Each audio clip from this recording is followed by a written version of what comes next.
Eu já trabalho, mas quero estudar. Se tenho filhos, cuido do meu lar. E estudar onde quiser, quando puder, no PC, tablet ou celular. Moro longe, quero me formar.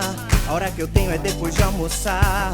Praticidade tem o nome, polos em todo o país. Online posso me formar. EAD, o Unicesumar tem qualidade de ensino pra você criar. EAD, o Unicesumar, você escolhe a hora que quer estudar. EAD, o Unicesumar em cada canto do Brasil, porque melhor não há. EAD, o Unicesumar, do meu jeito, no meu tempo, em qualquer lugar.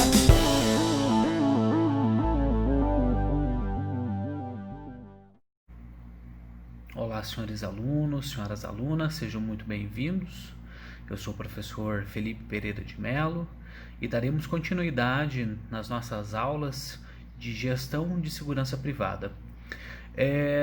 Eu trago logo de início a seguinte frase, de Confúcio, na qual trata que aquilo que eu escuto eu esqueço, aquilo que eu vejo eu lembro e aquilo que eu faço eu aprendo. Pessoal, essa frase de significativa importância, ela nos traz logo a primeira discussão de hoje, Afinal de contas, como colocar isso em prática, como operacionalizar, como colocar isso realmente em execução. Embora nós já tenhamos tratado do assunto em uma das nossas aulas, é muito importante que nós sempre procuremos colocar em prática. Poxa, professor, mas eu ainda não estou colocado no mercado de trabalho, eu estou desempregado, eu só estou estudando. Procure colocar no seu dia a dia. Afinal de contas, quantas dessas ações, como tais operações, como nós podemos fazer isso? Como nós podemos colocar em prática isso no nosso dia a dia, Então, mesmo para você que não está colocado no mercado de trabalho, comece a pensar em pequenas formas de tentar operacionalizar isso. Como exemplo, medidas de contra-inteligência, pessoal, a gente não precisa estar empregado, A questão das nossas rotinas diárias, a questão de nossa locomoção, o cuidado para não ser seguido, a mudança de rotas, a análise de informações, tudo isso daí a gente pode colocar no nosso dia a dia mesmo, Então, eu gostaria de dar sequência tratando dos nossos princípios de inteligência de segurança privada, Então, desses princípios, nós podemos tratar primeiro da amplitude. Amplitude, pessoal, é um dos elementos mais significativos no tocante à inteligência. Enquanto muitas vezes, isso só para fazer um comparativo, enquanto muitas vezes uma investigação ela está focada num objeto específico, a inteligência não, ela é ampla, ela analisa um cenário total, ela procura trazer essa análise do cenário global. Então, eu costumo fazer uma analogia. Se vocês pegarem o meu livro lá, a utilização de serviço de inteligência no inquérito policial, lá de 2017, na capa eu procuro trazer a imagem de um xadrez polonês, um xadrez para 3. Justamente mostrando que existem várias pessoas nesse determinado cenário e que as ações são muito mais complexas, não é? Se eu atacar apenas um dos meus determinados oponentes, eu vou estar me fragilizando e eu vou estar abrindo espaço para que esse outro, adversário acabe me atingindo. Diferente do que seria uma investigação, Uma investigação seria basicamente o xadrez 1 a 1. Então, nesse caso, eu contra meu adversário, contra meu oponente, simplesmente. Então, reparem que a amplitude, gente, ela é muito grande na inteligência. Ela vai analisar cenários muito mais complexos. Enquanto, por exemplo, mais uma vez, repito, a investigação estaria focada na resolução de um crime específico, a inteligência ela vai analisar toda uma determinada conjuntura de crimes. Afinal de contas, por que está acontecendo determinados crimes nesse determinado local? O que nós podemos fazer para inibir, para resolver essa situação aí? Então, mais uma vez eu reforço, a amplitude é um dos maiores princípios da ISP, tá? Outro ponto é interação, ou seja, ela vai se comunicar com diversas áreas, com diversos segmentos. Ela não vai se preocupar, por exemplo, apenas com elementos singulares, com elementos específicos, né? Então a interação na inteligência, ela vai procurar abranger o máximo de informações possíveis, o máximo de organizações possíveis, né? Então a interação é um elemento também, mais uma vez, indispensável. Além disso, ela é objetiva. Ela visa atender às necessidades de se conhecer, né, gente? Outro princípio que nós podemos citar é a questão da oportunidade. Então, o princípio da oportunidade ele é relativo necessariamente justamente a ser oportuno. Ou seja, de nada adianta eu gerar um determinado conhecimento sendo que não é mais oportuno para nós, né? Já não é mais útil. Por quê? Porque muitas vezes o tempo já passou. Então, digamos que eu faço toda uma análise de um determinado ambiente, eu faço a análise de toda a estrutura, né? A análise temporal, e aí isso visando, né, por exemplo, um planejamento para uma determinada segurança aproximada, para um determinado evento, vamos supor. De nada adianta eu trazer todos esses resultados se a questão da visita, né, dessa determinada escolta, dessa determinada segurança privada já passou. Se a pessoa já não vai mais visitar aquele local, ou se mesmo se ela já tenha visitado. Ou seja, a oportunidade é fundamental, né, gente? Então nós temos que atender às demandas, às necessidades de conhecer com uma determinada estimativa de tempo, para que justamente ele se torne oportuno, né? Inclusive nos relatórios de inteligência, vocês irão perceber que quando se coloca necessidades de conhecer, quando se faz um pedido de busca, né? Muitas vezes o próprio analista ele coloca lá no documento, né? Esses resultados seriam melhor aproveitados até a data de. Então isso é um ponto muito interessante também. Quando vocês forem realizar determinados pedidos de busca, procurem sempre colocar uma determinada data para que a pessoa possa estar respondendo para vocês. Beleza? Outro princípio, né, é a questão da permanência. Gente, a inteligência ela tem que ser contínua, não é? Ela tem que ser justamente permanente. Os nossos resultados em inteligência eles não serão resolvidos em curto prazo, né? Então ela envolve um processo de estruturação, processo de maturação, para que assim ela consiga trazer resultados mais eficientes, né? Além disso, outro princípio é a precisão. Os conteúdos e as respostas têm que ser sempre precisos, não é? Eles visam justamente assessorar no processo decisório. Lembram disso? Se eles visam assessorar o processo decisório, eles precisam ser justamente precisos. O tomador de decisão, a hora que ele pegar o teu conhecimento gerado, ele vai ter que saber o que fazer, né? Então, pessoal, um outro princípio muito importante também é o da simplicidade, não é mesmo? Afinal de contas, a nossa produção de conhecimentos, ela deve sempre procurar ser a mais enxuta possível. E além disso, as nossas técnicas operacionais, elas devem ser justamente como diz, simples, né? É autoexplicativo o termo, mas eu quero dar um exemplo para vocês, né? Imagine que você precisa realizar determinada vigilância de um determinado ambiente para que assim você faça um determinado reconhecimento, né?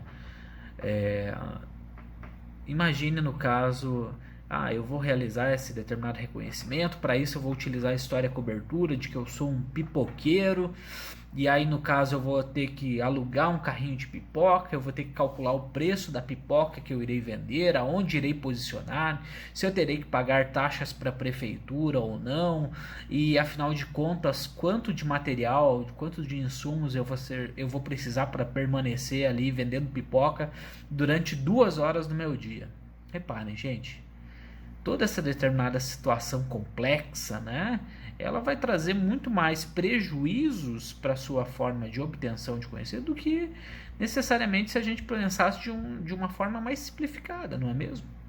Então, nesse caso, o princípio da simplicidade, ele visa justamente, né, atender essas necessidades de conhecer de uma forma simples, de uma forma precisa, de uma forma concisa, ok?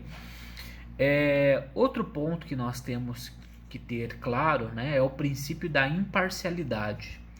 Nós temos que sempre ser imparciais no nosso dia a dia, pessoal. Sempre, ok? Além disso, outro princípio, né, seria o da compartimentação. O princípio da compartimentação, ele diz que você deve conhecer apenas aquilo que você tem a necessidade de conhecer.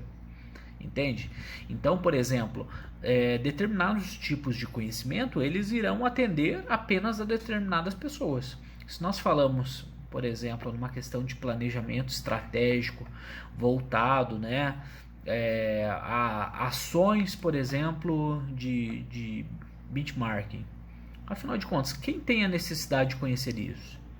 Talvez aquele profissional de segurança privada lá da ponta, será que ele realmente tem a necessidade de conhecer isso? Então, eu repito isso, né? Eu insisto de que as pessoas devem conhecer apenas aquilo que elas têm a necessidade de conhecer. Isso é um ponto muito importante, porque com base nisso nós iremos atribuir determinadas classificações, né?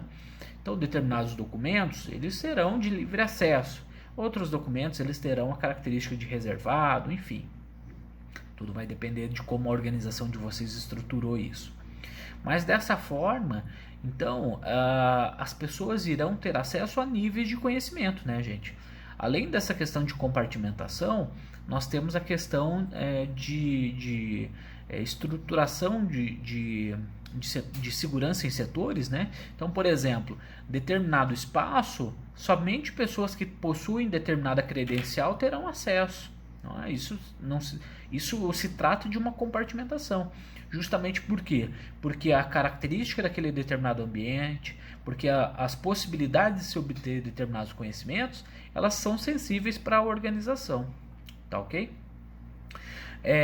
Outro ponto também é importante, né? O princípio do controle, né? O princípio justamente do controle desses determinados conhecimentos, gente. Isso é muito importante. Além disso, a questão do sigilo, não é mesmo?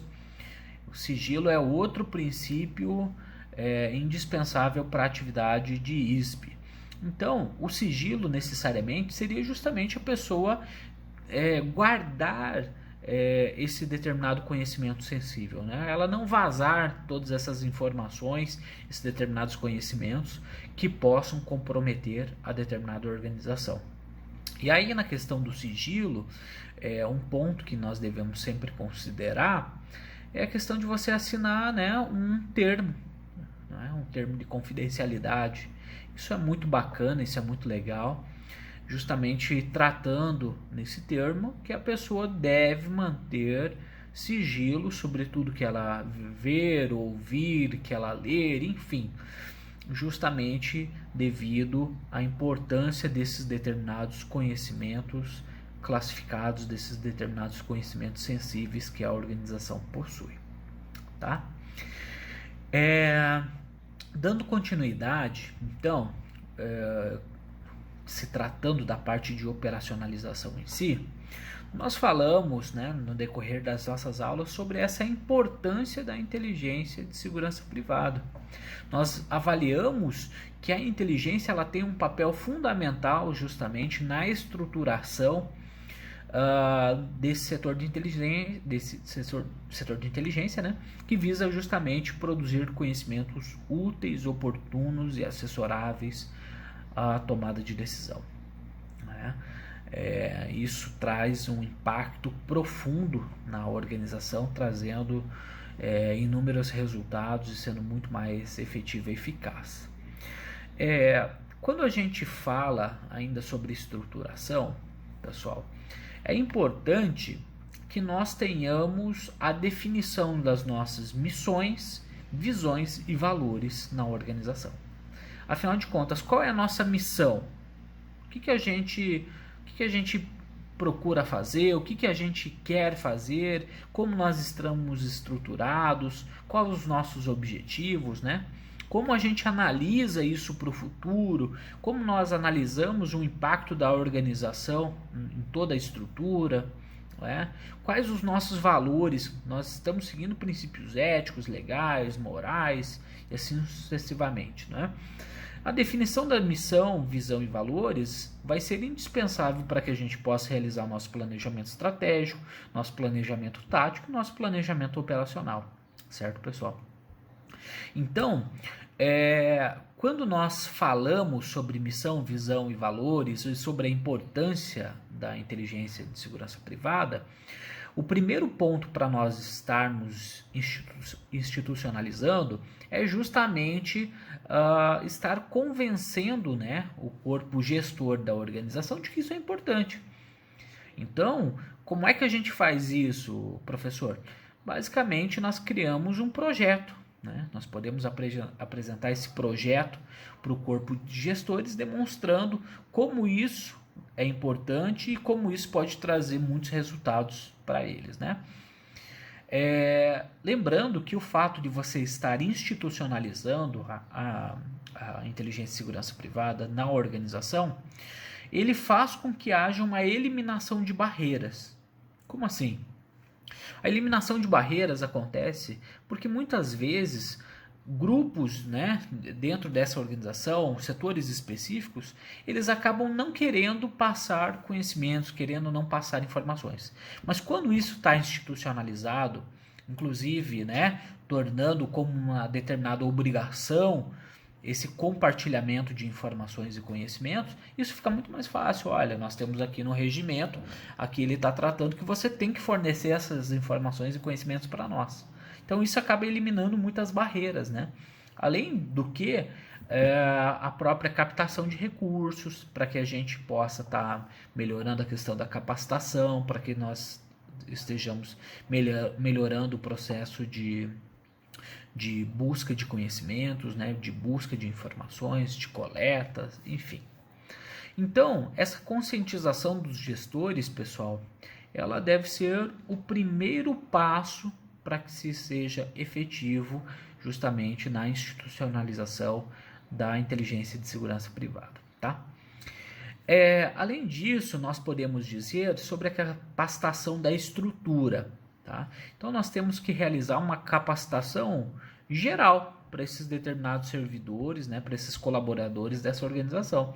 Nós temos que deixar claro para eles, afinal de contas, o que nós estamos fazendo ali, o que nós esperamos, como esperamos que eles acabem colaborando conosco, né, tirando, né, quebrando todas essas questões dos mitos que existem, né. O primeiro mito é que a inteligência ela surge para espionar funcionários. Isso é uma grande mentira, né, como nós já verificamos. Então,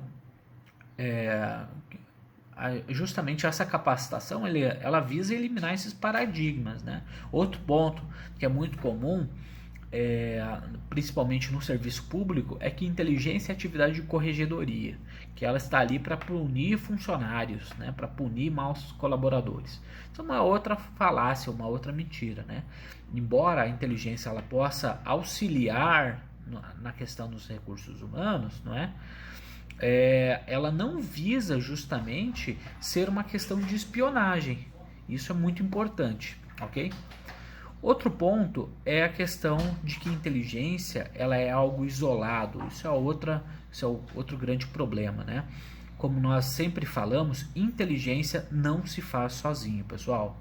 De forma alguma. Inteligência ela busca justamente ser um elemento integrador, ok? Esse processo de capacitação ele visa também com que exista um desenvolvimento da cultura de inteligência. A cultura de inteligência, como nós já discutimos também, ela é o elemento indispensável para que haja a maior operacionalização justamente da atividade de ISP.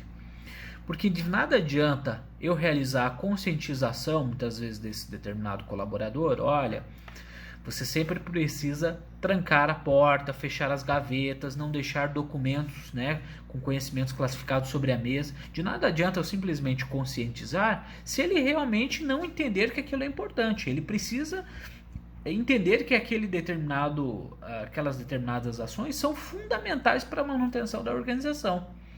Então, essa cultura de inteligência, ela deve ser uma constante, né? O fato de eu estar conscientizando de que o funcionário ele deve, sempre que possível, mudar suas rotas, mudar seus horários, justamente, né? Principalmente aqueles que possuem conhecimentos sensíveis, para que ele não seja alvo de nenhuma ação de organizações criminosas.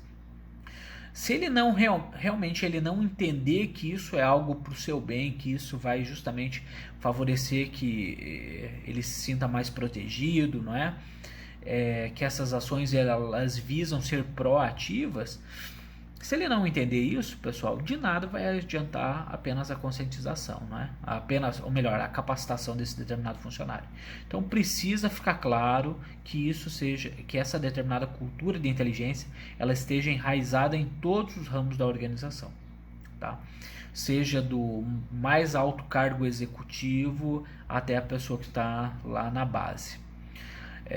Esse é um ponto, inclusive, que nós falamos sobre a questão dos gestores, né? Vamos supor que nós estejamos realizando uma busca veicular antes de entrar na organização. Fazemos uma varredura, fazemos a checagem das credenciais, fazemos uma varredura para ver se não possui explosivos debaixo do veículo, né? Isso é muito comum, principalmente em aeroportos e organizações que trabalham com determinados elementos ainda mais sensíveis, né? Se esse corpo gestor ele não entender que aquelas ações elas visam justamente proteger a organização e que eu, como sou gestor, estou dispensado de tudo isso, eu, como sou diretor da organização, estou dispensado disso, veja, a cultura de inteligência não se tornou clara, né? Porque isso é para todos. Se é para todos, é justamente para todos. Inclusive eu, como gestor de segurança, sou o primeiro a passar justamente por essa verificação, porque eu preciso dar o exemplo, né? Então chegou no posto de verificação, bom dia, senhor Felipe, tudo bem? Embora as pessoas já saibam que eu sou o gestor de segurança privada, mas o senhor está dispensado da verificação. Não estou dispensado não, eu sou o primeiro. Então tá aqui as minhas credenciais, por gentileza, façam a varredura no meu veículo, podem verificar a minha mochila, podem verificar minha pasta, se for, enfim, depende das normas de segurança da própria organização, né? Mas isso tem que ficar claro, de que essa cultura de inteligência, de que todas essas medidas preventivas, elas são para todos, ok, pessoal? Ainda, né, lembrando que durante o processo de institucionalização, quando nós vamos colocar isso em prática, que nós temos dois tipos de operações, as operações sistemáticas e as exploratórias, né? Sistemáticas, aquelas que nós iremos fazer a manutenção constante, né? Pontos, elementos que serão sempre monitorados pela equipe de analistas, e aquelas exploratórias que são pontuais, não é? Uma necessidade de conhecer específica. Repito no exemplo, né? Olha, preciso fazer a segurança aproximada de determinada autoridade no Hotel X, não é? Como é o Hotel X? Opa, preciso buscar conhecer aquele determinado ambiente para que assim eu realize meu planejamento. Então, uma operação exploratória, uma operação específica, né? Outro ponto que a inteligência deve seguir também é a valorização desse conhecimento organizacional. Então, buscar justamente aprender com as pessoas que ali estão, não é? Muitas vezes as pessoas têm 10, 15, 20 anos de empresa e que elas entendem melhor do que ninguém as rotinas e os processos operacionais. Então, nesse caso, procure aprender com elas também. Pergunte, afinal de contas, qual seria a melhor estratégia, como ela faz, e adote, por exemplo, a questão das melhores práticas, não é? A questão de melhores práticas pode ser justamente a base para o desenvolvimento do conhecimento organizacional. Olha, nós chegamos à conclusão de que utilizar essa determinada forma de agir, esse determinado horário, esse determinado elemento, essas determinadas características são as melhores para a organização, porque elas economizam tempo, elas poupam recursos, elas tornam o ambiente mais agradável, enfim. A questão das melhores práticas deve ser uma busca, né, eterna, justamente para o desenvolvimento do conhecimento organizacional. Além disso, pessoal, nós temos que ter claro a construção de redes, né, de inteligência, que justamente seriam as redes de colaboração, redes de parceria, né? Então nós podemos buscar essas colaborações, essas parcerias, como por exemplo os órgãos de segurança pública, não é? Conhecer quem são os policiais de área que atuam naquela determinada região, né? Pegar o telefone de contato deles, chamar justamente para bater um papo, mostrar-se solícito, né, as demandas, mostrar que vocês estão ali justamente para estar ajudando, enfim. Além disso, né, buscar essa parceria com outras empresas de segurança privada, não é porque a outra empresa está na outra organização do outro lado da rua que eu vou evitar de falar com eles, não, pelo contrário, eu vou tentar buscar essa proximidade. Olha, então a gente pode colaborar, a gente pode trocar figurinha, eu tenho essa determinada informação aqui, você tem essa outra, vamos tentar trocar essas informações? Isso é muito importante, porque justamente essa troca de informações e de conhecimentos, ela vai se dar por meio da confiança, não é? Quanto mais integrado vocês estiverem, maior será o vínculo de confiança. Quer um exemplo? Olha, no dia tal, 2 pessoas vieram no portão da nossa organização, eles jogaram, né, uma história cobertura fraca, eles vieram avaliar, os 2 pareciam muito suspeitos, estavam com uma moto da placa tal. Opa, essa é uma informação importante. Supondo, né, que esses determinados suspeitos estavam tentando assaltar a sua organização. Talvez eles não venham assaltar vocês, não é? Visto que talvez a postura do profissional de segurança privada acabou inibindo isso. Mas e a outra? Então essa troca de informações é algo muito legal de se fazer. Olha, aconteceu isso com a nossa organização hoje, tomem cuidado, se vocês verificarem motocicleta assim se assado, se vocês verificarem essas pessoas suspeitas, fiquem alertas, se for no caso, chame reforço e assim sucessivamente, né? Além disso, né, essa parceria pode se dar também com comerciantes da região, né, com os conselhos de segurança, os conselhos são fundamentais, com empresários, né, e até mesmo com fornecedores. E além disso, pessoal, depois de toda essa determinada estruturação que vocês fizerem, de toda essa montagem e do desenvolvimento e obtenção de resultados, é importante que vocês façam uma avaliação, né, do que deu certo e o que não deu certo, e trazer esses resultados justamente para o corpo de gestor, o corpo de direção, não é? Para a presidência da organização. Olha, como resultados nós tivemos isso, isso e isso. Trazer isso inclusive em pauta num documento, né, numa apresentação, para mostrar justamente a importância, né, desse núcleo de inteligência dentro da organização. Mostrar como isso foi vantajoso para eles e como isso pode se tornar ainda melhor. Ok? Sem dúvida, com essas determinadas ações, nós conseguimos, inclusive, convencer, né, esse corpo decisor da organização, até mesmo a estar fornecendo mais recursos para nós, para que a gente esteja conseguindo melhores equipamentos técnicos, para que isso nós consigamos ampliar as nossas ações de busca e assim sucessivamente, né? Outro ponto que é muito importante também, né, no tocante à valorização do conhecimento organizacional, é ter claro o mapeamento desse conhecimento, né? Afinal de contas, quem são as pessoas que possuem determinados conhecimentos dentro da organização? Quem são as pessoas que possuem determinados conhecimentos sensíveis, né? Além disso, incentivar, né, valorizar esse determinado profissional. inclusive, mesmo para o profissional de base que trouxe uma melhor prática para vocês, valorize esse profissional, não é? Tenha programas de incentivo, programas de recompensa, né? Inclusive programas de incentivo à inovação. Aqueles que conseguem inovar e que conseguem trazer resultados melhores para a organização, gente, eles têm que ser muito valorizados. Porque caso contrário, o que vai acontecer é que a outra organização vai chamar esses caras para trabalhar. E eles que possuem esse determinado conhecimento, né, tão grande, tão importante, eles vão estar indo para outra organização.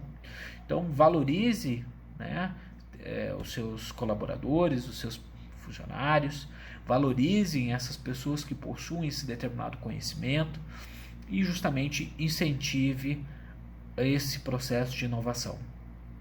Com medidas simples, a gente consegue ter resultados muito mais significativos e muito mais impactantes para toda a organização. Tá ok? Um forte abraço para vocês, nos vemos na próxima aula, bons estudos e até já. Tchau. EAD, o Unicentro do meu jeito.